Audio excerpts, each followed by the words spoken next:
All right, Learn Jazz Live. I am here with a wonderful musician, a very, very talented educator, communicator, all the things. It's Brenden Lowe from Jazz Piano School. Really excited and honored to have him with us. Brenden, your workshop for me was like, I'm a very much so a steps person. I love it when people give me steps. It just makes me feel good. And you delivered that so well. And I just absolutely loved your presentation. I know everybody else did as well. So thank you for being here. I do appreciate that. Thanks for Uh, having me. yeah, let's jump. Let's put the first question into the chat. This one is from Lasusa, and she says, Brenden, thank you for this great presentation. Your bird view approach already helped me a lot for planning the process, and the handout was great too.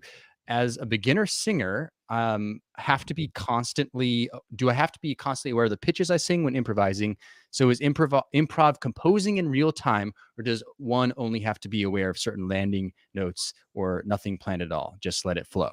So a couple questions in there. Yeah, thanks for having me. It's really, really fun to do this. It's a pleasure. To answer your question, yeah, it's a combination of both. And I think during the presentation, I was really emphasizing the fact that in the beginning stages, when building a strong improvisation foundation, the harmonic change is very, very important. So the chord tones and moving and shifting your chord tones to land on that new chord, right? So if you go from a C major 7 to an F major 7, really making sure you hit that F, right? That's a big change, or some other chord tone, obviously. What happens in between the space of the harmonic progression, though, is really kind of just free flowing. It's very experimental. You can move around. You can use any of the other tools and steps that I provided and talked about. And I was actually thinking about this before. I just actually came from a gig. I hadn't had a gig in a while because of COVID and things like that. But a lot of very modern sounding harmonies. And in between the changes, I'm really just experimenting with notes and moving through different places. But when that new change is happening, my brain kind of kicks in. It's like, okay, I have to be aware of what I'm moving towards next.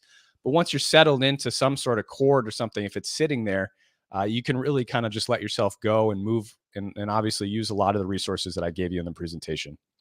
Got you. That's good.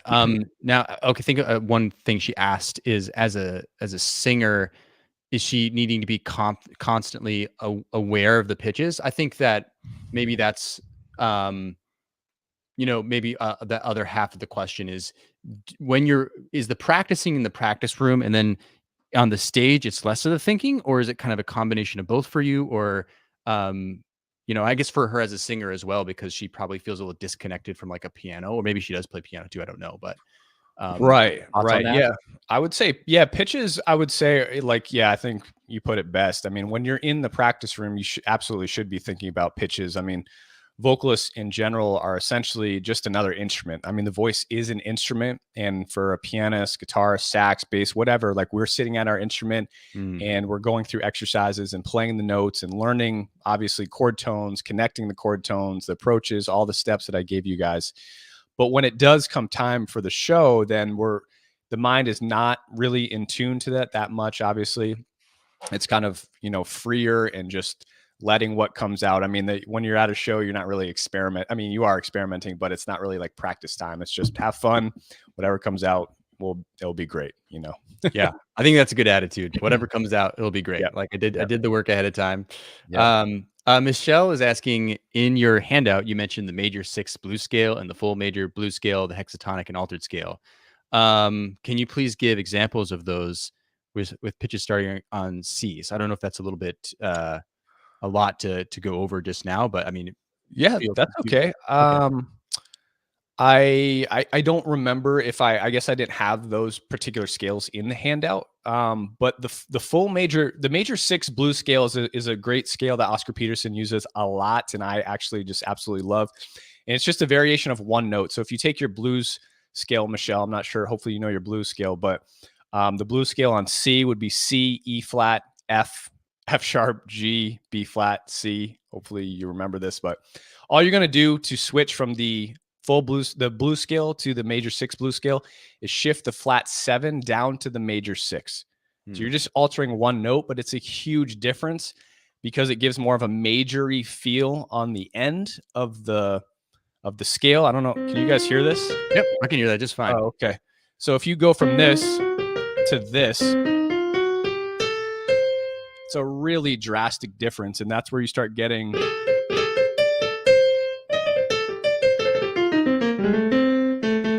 So that major 6 is a really, really big difference besides the flat 7. So that's going to be your major 6.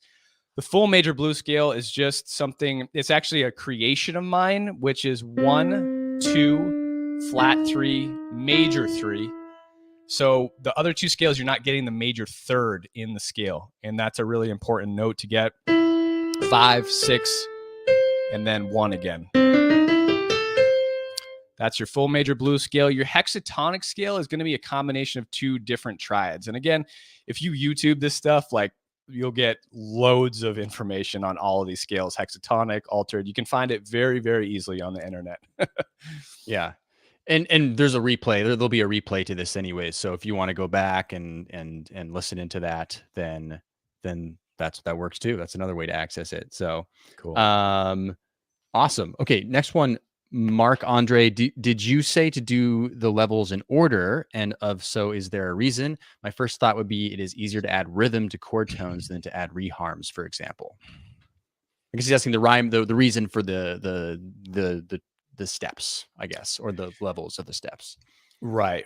So essentially, the steps are meant, kind of like a lot of people had said in the chat already, is kind of like a bird's eye approach. Now, rhythm, just because I had rhythm there, it doesn't mean you're not going to be working on rhythm, like for your chord tones, for your connecting, chord tones, for your bebop approaches. That's all going to be rhythmic based. You're going to need to learn how to kind of incorporate rhythm, but the rhythm step in the approach is really an elevation of like in-depth rhythm, meaning like lots of contrasting rhythms. Again, mainly the beginner to intermediate student, you can hear about 1 to 2 rhythms, maybe 3 in their solos. And besides that, there's really not much more happening. So once you get to rhythm in the 9 levels, essentially, it's more about taking what you've already learned and really going further and deeper into all the rhythmic elements you can start to add, right? Not just to your soloing, but to your comping, to your movements, to your voicings, like everything, right? Just explore rhythm to the full extent, essentially. Yeah, love that. So if I'm reading into what you're saying a little bit, it's not necessarily that you're not doing some of the other things while you're practicing. It's more just like, this is where I'm going to really focus on this one element. Is that kind of what I'm hearing you say? Yep, absolutely. So it may be kind of basic. The rhythm component may be basic up until that step. You really don't need that much rhythm, but like when you get to that step, it's time to like kick it up a notch, So, I love it. Yeah, I love it. Like I said, man, my brain like thinks like that so well. So, let's see. There it is. I like this question because I feel like there's a deeper answer to this question. Not to make you think of a deeper answer, just to me there is. I played the sax for 10 years. I think I'm still at step 3. How to transpose this on the horn? Sure. So yeah, I mean the presentation was meant to be for essentially all instruments. I did have some like voicing stuff in there that would be obviously more for a pianist or a guitar player when you can voice more than one note at a time. But for single, for like the horn or something like that, the steps still hold true. So Andre, you would essentially just follow those steps. And again, this is a very full approach. Like it's meant to not be, it's a roadmap for like your life essentially. And just because, I've gone through these steps, I go back and revisit steps a lot. If I'm critiquing my own improv and I'm like, I'm really not doing many reharms or I don't have much more exploration, I'll go back and revisit that. Or like if I want to change a style, right, I'll change my stylistic approach to something. So I would just recommend, Andre, that you follow the steps as is for your horn, right? And just go, chord tones and really self-assess yourself. Like, what can I do on this list and what can I not? And for reharms, obviously, you don't have a second hand to do that, but you can absolutely improvise over reharms in progressions. I mean, that's people do that all the time. So you can really take the steps and just kind of follow them true to your instrument, essentially. Yeah. I would say everything in your workshop is like not just for piano, even Yeah. close. It's like just for everybody. Um, I'm wondering because the first part of Andre's question kind of got me thinking because I know there's this question I personally get all the time, and that's, well, how do I know when I'm ready to move to the next step or ready to go onto the next resource or the next jazz standard and what have you? What's kind of your philosophy on that? Yeah, that's it's I get this one a lot too. And Yeah, I figured. you know, yep, yep. And it's a great question too. I mean, I never really had much systematic information, so it was more just like a constant exploration all the time. So I never was like, "Oh, should I move on from the step?" Because I never got any steps. It was more like just keep transcribing and playing and you'll get better. That's usually Yeah, the information you hear. So it's great when you guys are experiencing these steps, but this question does come up. So it's essentially about, you know, critiquing yourself and taking what you've done. And if you feel comfortable, I'm going to tell you a specific tempo in a second, but if you feel comfortable and your chord tones are happening, and let's say you got that down and you're able to actually solo a little bit, and you can move on to the next step. And I think a lot of students, we don't really rely on our gut a lot of times, because if you're honest with yourself, you'll know. It's like if someone, hey, do you know this tune? And you're like, yeah, I know it. Like you don't really know it, right? So try and be honest with yourself. Try and be, can I solo with my chord tones? I gave a lot of demonstrations in the presentation, yeah. like a solo demonstration of just chord tones and a solo demonstration of just chord tones and connecting, modes or the glue notes, right? If you can kind of do what I did at that level, then I would say absolutely you can move on. If you're not really there yet, because let's say you don't know a chord tone in that chord, it's probably good to learn that before you move on. You know what I mean? So as long as you're honest with yourself, the specific mark I give from my students at Jazz Piano School is, I hate to say this, but 120 BPM. If you can go through exercises at 120 BPM, you're good. You can move on. It goes up to 150 and 180 after that, but at 120, excuse me, you can move on and move to the next step essentially. But again, that's air quotes because there's still a lot to learn from there. Yeah, yeah. Oh, yeah, absolutely. I like it is helpful for people sometimes to hear mile markers to aim for, like 120 BPM, right? Because Yep. it's in tempo, right? That's such an important one because it's like, you could play. There's so many things you can do. I get this all the time. Like, oh, should I move on to this because I can't play it at 140 BPM or whatever? And it's sort of like, well, there's a conversation to be had there. So I think tempo is a great thing because you could play anything slow, right? If you just Yeah. take the time on it. I like that's a great answer. Yeah. Some people do say like, "Oh, I can only play this tune fast." I've heard that actually a lot. Oh, really? And I'm like, "Well, you should be able to play it slow too, because you would assume that's Yeah, the easier thing, you know?" not to necessarily say that playing it slow is necessarily easy Right, either, but, right, right. so Phil asks, "After thinking for so many years in terms of scales and modes, I find it challenging to think in terms of and execute on a piano, bebop and closures. Any starter tips on moving from level 2 to level 3?" I would just start small, Phil. I would just start really, really small, and I was trying to demonstrate that I really didn't give many all or almost any. I think I just demonstrated the half step below really on the presentation. But there's so many bebop enclosures. I mean, you can get all sorts of like just all over the place. It's just like circle, and I call it bobbing and weaving, or like shoots and ladders essentially. But if to move on, just start with one. Just start with one. I mean, there's so many. Just start with the half step below approach, right? Hmm. Right. So there's your half step below approach. So just start with one and put it at the beginning of your line. It's easiest to add it to the beginning of your line. Resolving is very difficult because you have to think in terms of metric beats, like 3 and 4 and 1. How am I going to fit the bebop enclosure approach into the tempo? But if you just start with it, it's very easy. And take the half step below, work on that, and then add something else like chord scale above to half step below, and start your line with that, right? And then you just keep going slowly. And again, you don't need to get all of them, but just get to a certain level where you're adding them in, here and there, and then you can move to step 4, and start learning some more improvisation tools and things like that to throw into your repertoire. Awesome. I like that. Start simple. That's great advice. Yeah. Sean asks, are reharmonizations more for piano or guitar players than, say, a trumpet player? For example, for tritone subs, I know the third and the seventh are the same, but the root and the fifth are off by a half step. So landing on them would seem to clash too much.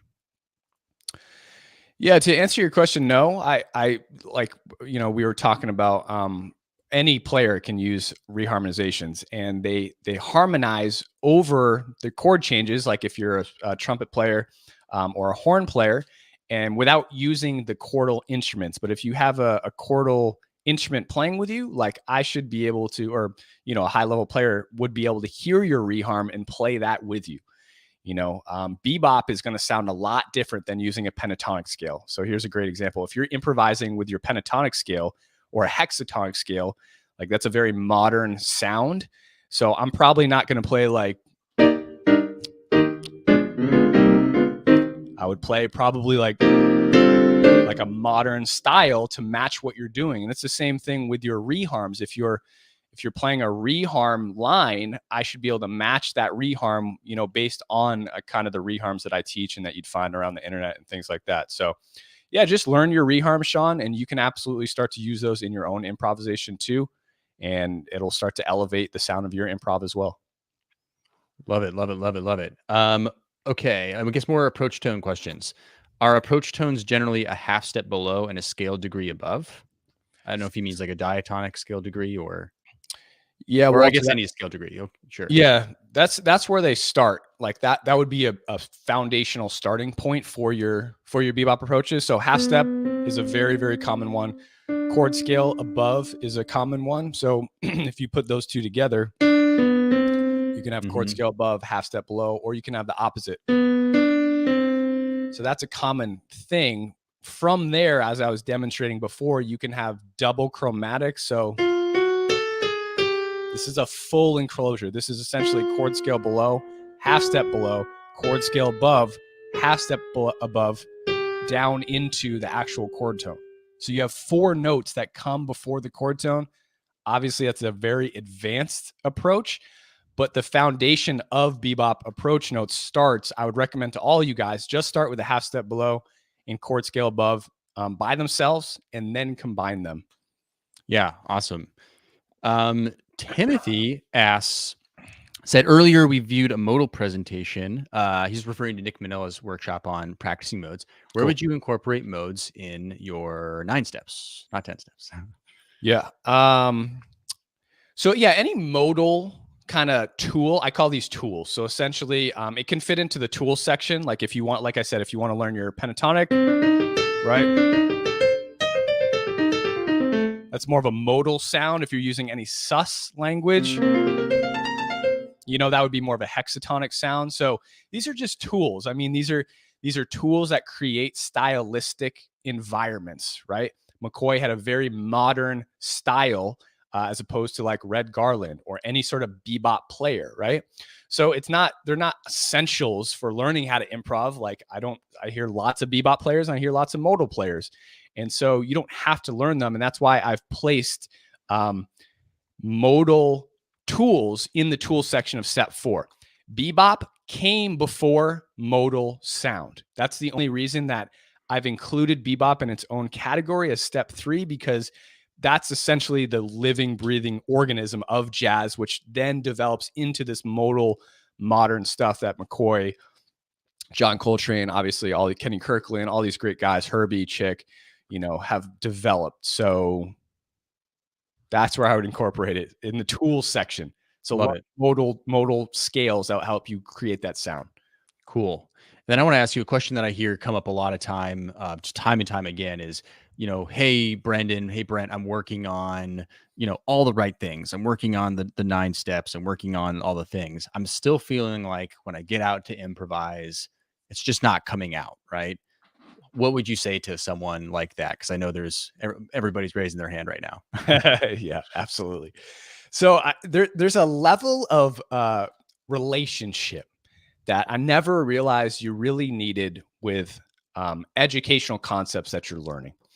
And it's like riding a bike or driving a car. Like if you just kind of barely learn to ride the bike, you're not going to be able to do it, or driving a car. Hopefully you're not barely learning to drive a car, but to dive into this stuff, it literally, it took me a while, but it does require lots of relationship building with the educational concepts that I'm teaching you. So I mean, these are really, and you're spending time just going over the chord tones, like learning them for a lot of time and like really exploring with no pressure, no tempo, practicing like a lot. And then as you're starting to build that, that's going to be it's going to give you the progress that you need. And I think the number one thing that the reason that students will say that, and I did all the time as well, like, I'm just not getting it. I'm doing all the right things. I'm just not getting it.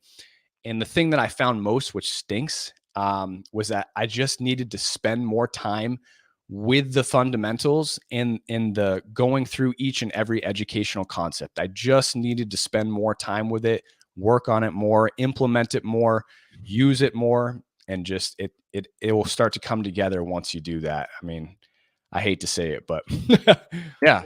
Well, yeah, it's about, I mean, you can tell me if you agree. I mean, I'm basically repeating what you just said, but yeah, it really is a lot about just getting familiar with feeling what something feels like, hearing what something sounds like, yeah, and a bunch of different connections coming together, whether it be using the tools, whether it be chord tones, whether it be, oh, I learned a solo or something like that. And then all of these different connections coming together, and then experience, I mean, yeah, experience really is key, just going through it. And I think that if you're having fun doing it all, right, if you're doing it all in a way to have fun, then you won't be so upset when you feel like you're not getting progress today or tomorrow. And the reality too is you are making progress. It's just definitely. harder to see it when you're there, Yeah, right? When yeah, you're watching the baby grow, like, yep, when but then the grandparents come to town, they're like, wow, it grew up so old. right, It's hard to see it happening, right? right, I don't right. know if you agree Yeah. with that. Do we have some time here? I just want to say one thing real quick. We have time, Okay, absolutely. great. You're Yeah. the last Q&A, so we Oh, can go okay, longer. awesome. So there's I'm releasing a new improvisation, or not a new. We don't have any true improvisation courses at Jazz Piano School. It's like a lot of different improv stuff scattered throughout all of the website. But I hate to say generalisms to people, like you just got to spend more time on it. You just got to practice it more, because that's what I always got in my journey, and I hated it because I wanted someone to be like, just do this, do this, do this, do this, And so I tend not to say that. So the relationship thing, I don't have time here to explain it all, but I have a system for that. I try and develop a system for anything. And so I have a systematic process. It's on one of my podcast episodes, like 10 episodes back. I think it's like an improv series, but it's about how to develop your relationship in a systematic way with educational concepts. Hmm. So if you're first learning a pentatonic scale, like everyone wants to have a modal sound, or a hexatonic scale, how do you actually start to practice that in a systematic way so that you do go deeper into your relationship with that educational tool, to allow it to come out so that you can master it and feel good about yourself and say, yeah, I do know this. I am getting it, right? So I do have a system. I can't go through it now because it's about Long. starting. Yeah, it's long. It's about starting just with the tool and having no pressure on yourself, having, no fear of making mistakes, experimenting, no time, no tempo. Slowly, we start to add pressurisms, add spontaneous things, to build the pressure, to put them into harmonizations, to put that tool into progressions, to put that into tunes, and finally to have it come out spontaneously in your playing. Right? It's in just one analogy I want to leave you with. It's like a batter, in baseball or any sort of sports player, like to practice the art of spontaneity, like they don't go into the game just without having worked on every single thing, right? If a batter's trying to hit a curveball, he doesn't know what pitch is coming up. He's got to spend hours on watching the curveball, seeing how it comes out of the hand, practice hitting it, right? And then he's going to spend hours on the fastball. And then so finally, when you get into the game situation, he doesn't know what pitch is going to be thrown at him, but he's worked so hard that his body and everything about himself spontaneously is just acting in the moment. And that's what starts to happen in jazz when you Mm, build a relationship with mm. all these different types of tools. It'll start to spontaneously come out. I love it. I love it, Yeah. Brenden. Sage advice. One more parting question that Sure. I've been asking a lot of the speakers that I think is going to be helpful for everybody, and that is for you. What do you think is a good structure to a balanced practice session? Whew, that's a hard question to end with. Whoops. um, yeah. Um, I think defining what your goal is will help the word balance. But Mm, I think it's about assessment. I did a lot of it's January, right? 2022. So your goals for the year and assessing, really self-assessing where you're at. What do you need more of? Like, what are you not good at? Right? As a pianist, there's so many elements. I mean, obviously all elements to any instrument, but just to give you an example, like if a pianist doesn't know left-hand voicings, like that's probably going to be a goal of theirs. So if their goal is to learn more left-hand voicings, then they should spend their practice session doing that. Obviously, we need to practice other things, but I would say to take your top three most important um, flaw areas that you're not good at and spend time practicing those things. And I think, as I said before, and to Brent, like last year, the more you can practice kind of outside of a tune, I see so many students practice just the tune. Like they work on soloing with a tune or they work on comping with a tune. Like there's other elements at play that need to be practiced outside of the tune so that you just simply can play and execute an educational concept. Again, practicing in the tune or practicing a tune or things within a tune is like a baseball player practicing in a game. Can you imagine if a baseball player was practicing how to hit a curveball in a baseball game? Like that's not really where the practice happens. So take your top three things, practice them in your practice session, and then work on them. That's two steps: outside of the tune and then in the tune as well. And then that will essentially create a balance. You have to kind of assess, go to the drawing board, assess, like go back and forth. Like, did I get better? Did I not? I need to go back and do this. Oh, I got better. Okay, I'm going to switch my goal up. Now I'm going to work on this. It's just a constant self reflection of what's getting better, your meters and levels, and what's not.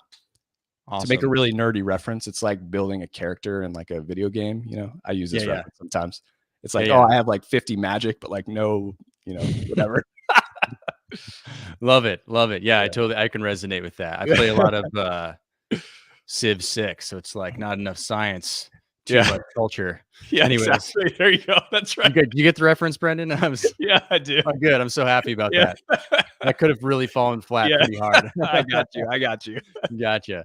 Oh, man. Well, thank you, Brenden. This has been so Yeah. wonderful. I want to thank everybody who's been here for Learn Jazz Live. This is our last Q&A of the day, our last session. Thank you, everybody, for being here. What a good time. I feel like amped up and ready to like grab my guitar and start practicing. So what happens at these conferences, right? You get all like excited to play afterwards because it's just exciting to hear everybody get amped up about everything. So again, thank you, Brenden. Thank you, everybody, for attending. Appreciate you. And we'll see you all around. Cheers. Awesome. Thanks so much.